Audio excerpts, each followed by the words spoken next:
Hey y'all, it's Victoria here with a movie review on Chip 'n Dale Rescue Rangers. I can't even get the theme song out of my head, guys. But it dropped on Disney Plus yesterday, and I thought I'd do a quick movie reaction on it, what I thought about it when I watched it. So first off, traveling down memory lane a bit, I remember first and foremost the characters Chip and Dale. They used to be on those Disney short cartoons, and it was kind of like they were part of the Disney gang in their own way, and over time they kind of like became their own thing through this show called Chip 'n Dale Rescue Rangers, which would appear on Disney's afternoon shows and also Toon Disney, which is what I used to watch as a kid. Well, that's where I watched it as a kid.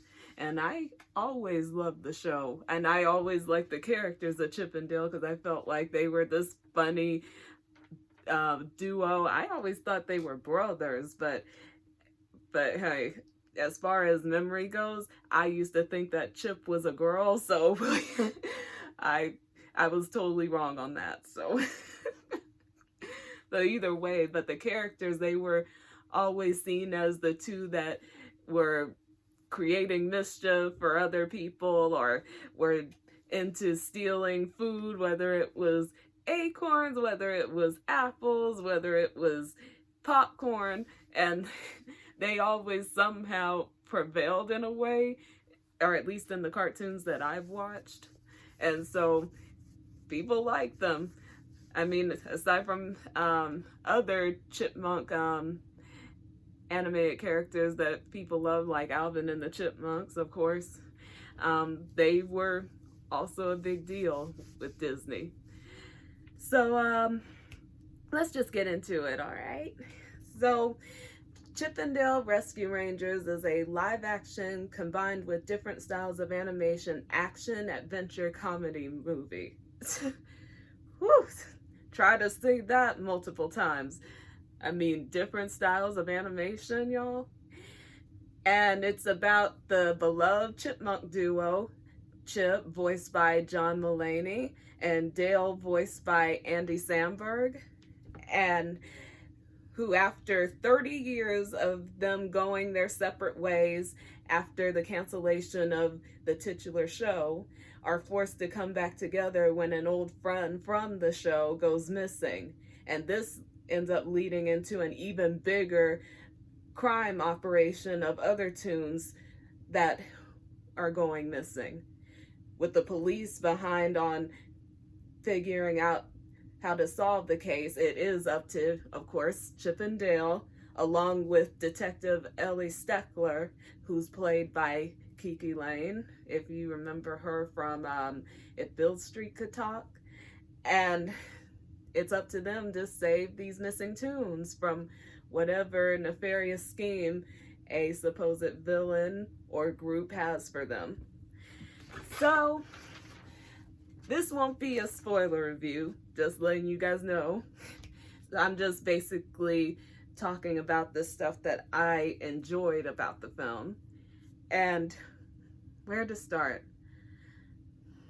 I say that first and foremost, I know a lot of people are kind of iffy on this part of the film, but I enjoyed the different styles of animation. And even the director himself, Akiva Schaffer, I think that's his name, he said that it was basically the different styles of animation was his love letter celebrating animation. And I felt like I could personally see that in the movie, all the different styles put together. And sometimes that can be tough. And honestly, aside from Roger Rabbit, Who Framed Roger Rabbit, and Space Jam and whatnot, I do enjoy the medium of live action mixed with animation, and I feel like that's a medium that should be explored more frequently with films, if you can make it make sense in regards to the plot, of course. But either way, there were different types of animation involved in the film, like from 2D animation to CGI animation, photorealistic digital animation, and black and white animation, of course. Who can forget the classical one, the one that I think people would say started it all, and also motion capture animation. And yes, there's going to be references to Robert Zemeckis films in here, so that's the only little spoiler that I can give to y'all, but then again, you kind of see it in the trailer anyway. So, and also, what else did I like about it? Oh yes, the voice acting was stellar to me in this movie. I mean, Andy Samberg as Dale, I felt like that was he was a good choice to play Dale, because he brought the kind of, I won't say naivete or whatnot, but he brought this fun-loving and very optimistic, although still kind of torn inside vibe in his voice as he was playing Dale. And it's not easy to pull that off with characters who are known to have squeaky voices, sounding like, or chipmunk voices, a majority of their life, but to find a way to give them the realistic human-like voices like their other possible Disney counterparts, it's not always easy to cast. And also with Chip, the John Mulaney, and fun fact, John Mulaney and Andy Samberg were on Saturday Night Live. I remember seeing them, and they're awesome actors. I highly suggest you check out their other works that they have done throughout the years. But also John Mulaney, who voices Chip, I liked how he was playing him off in this kind of realness to Chip, kind of like this no nonsense, but also at the same time not gonna take crap kind of voice to Chip. And I've always seen Chip as kind of that character who is like, okay, I see what I want and I am gonna go for it in a way, and hopefully, and take no prisoners kind of thing, but not in a harsh or evil villain way, but more in a way like just doing what you are trying to pursue to do. And that's how Chip was in this movie. He was pretty much like, okay, it is what it is, and I'm just gonna go along with it and live the best life that I can kind of vibe, even though he deep down inside is so miserable and to some degree over how things turned out. And also they also jive well together when you hear the voice acting between Chip and Dale. It's like they are kind of combined with each other, even though they are saying, whether they're saying two separate things apart from each other or they're saying it together, trying to stay on the same, how can I say, kind of like same chemistry talk with each other, even when they're not trying to have the same chemistry in the moment. And so I enjoyed seeing that in this film. And it made the characters more accessible, in my opinion, that you can get and see where they're both coming from. And also there's other actors in there, like actor and voice actors. We have an actual live action actor, Kiki Lane, and she is definitely amazing in this movie. It's never easy to pull off acting with animated characters and also having to basically keep in mind which characters are which when you are acting. Now, I can't say I have personal experience with that, but I have seen behind the scenes where they try to make that work when they're acting, and that can be a little tough, but it works out in the end if you're willing to stay focused and know what's going on in the script, and also, of course, know your lines. So I enjoyed that I enjoyed her character because I felt like she really was a part of the story with these animated characters, even though she's human. And also it felt like an interesting new take on that's kind of different from Who Framed Roger Rabbit with Detective Eddie Valiant, and she's Detective Ellie Steckler, so it's a female detective. And so I would say her performance in this movie, I enjoyed it.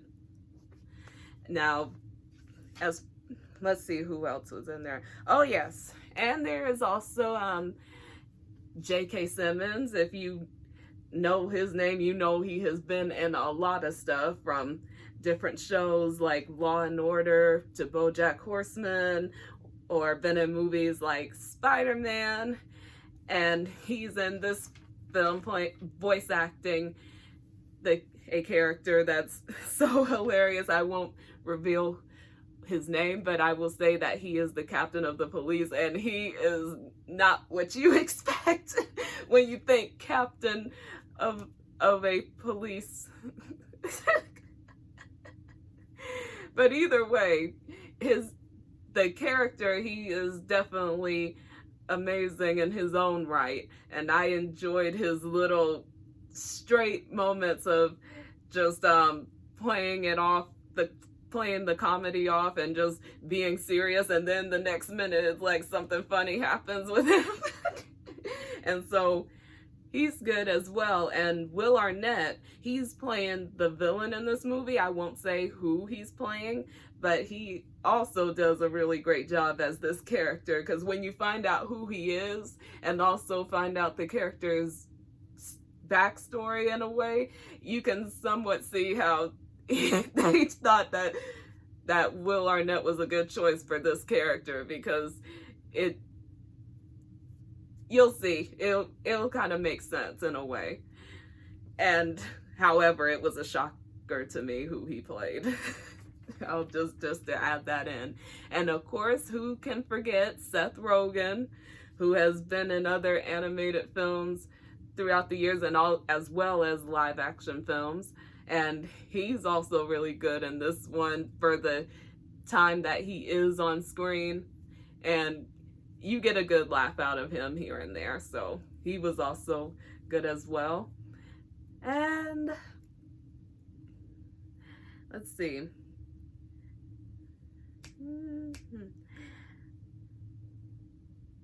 But that's as far as I can go with the voice acting, because I can't just to give a few out of what I enjoyed about the voice acting.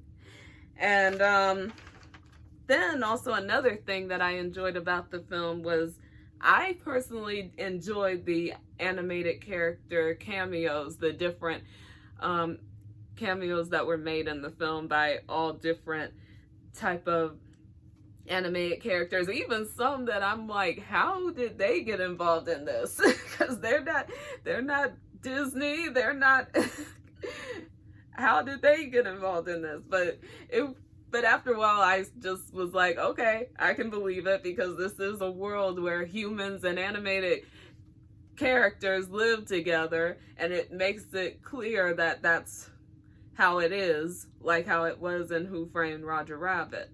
So I could buy into other animated characters that weren't Disney in here as well. And I actually enjoyed them for the most part, as well as the Disney characters that we all know and love. And so I feel like it added a sense of staying true to the world within the world. And they are definitely part of it. And so, almost in closing. Oh, well, before I close out, I also enjoyed the themes in this movie. I really did enjoy the themes as far as like what happens when the glory days or your glory days within your career kind of end, and you're trying to wonder what to do, what happens next, what do you do next, because this is what you know, this is what you do for a living, but yet this thing that you're doing for a living can be so cruel. I mean, the struggles of showbiz, right? It's not always pretty, and it's not always clear cut that once you finish this one job, whether it was successful or not, you'll be guaranteed other jobs whether that's because you're getting older or whether that's because your body's changed and people don't recognize you the way that they recognized you before. And that's tough. And also the film definitely, who could forget, stresses the importance of the theme of friendship and why that's important before anything else, really, before your career, before like just the little spats or arguments that you have with each other that really in the grand scheme of things don't mean anything at the end of the day, and that you guys still care about each other. Friendship definitely is a important thing in this movie for Chip and Dale, because they have been tight for so long, and because of this one incident with the cancellation of their show, and also because one or the other was trying to branch out and do their own thing, that led to a fallout. And that's sometimes is like, when you look at it when it's happening, you're like, well, that's more than justified for a relationship to end. But then when you look at it years down the line, you're like, why did that even have to be a big deal that ended our relationship? I mean, honestly, if we still cared about each other, that's all that should have mattered at the end of the day. Not that they did this or you did that kind of deal. And so I always like movies that still explore that theme, because friendship, family, those are important things to keep. Because when you don't have them, it's like, what do you really have at the end of the day? Maybe you have yourself, maybe you have your, as far as when it comes to your sense of identity, and that's a good thing. I'm not saying that you shouldn't have your own sense of identity, but if you have people in your life that care about you, you should keep those people around. So I'll just say that. But yeah, that's my movie reaction, y'all, for Chip and Dale Rescue Ranger. Chip and Dale. I am never gonna get that theme song out of my head this weekend, y'all. But hey, that just further proves why I highly recommend that you check it out, because this movie is basically a behind the scenes of the scenes from Chip and Dale, but not exactly, more just about, it is still a movie about Chip and Dale, and that's who you should be following throughout this movie. Not about the show really, but about them and how they end up, what is going to cause them to have to be rescue rangers in their real life. So hope you enjoyed this little video, and if you enjoyed, hit the like button, and if you are interested, please subscribe to the channel, and hopefully I'll do another movie reaction some other time. I have to think of, actually, better yet, leave me a comment on any other films that you would like me to do movie reactions for, if you have any suggestions of any kind. And I'll see if I can do those, because I want to cater to you guys as well, any type of films or even shows that you guys watch, and keep this train rolling. So I hope y'all have a good day, and hopefully I'll see y'all soon. Bye.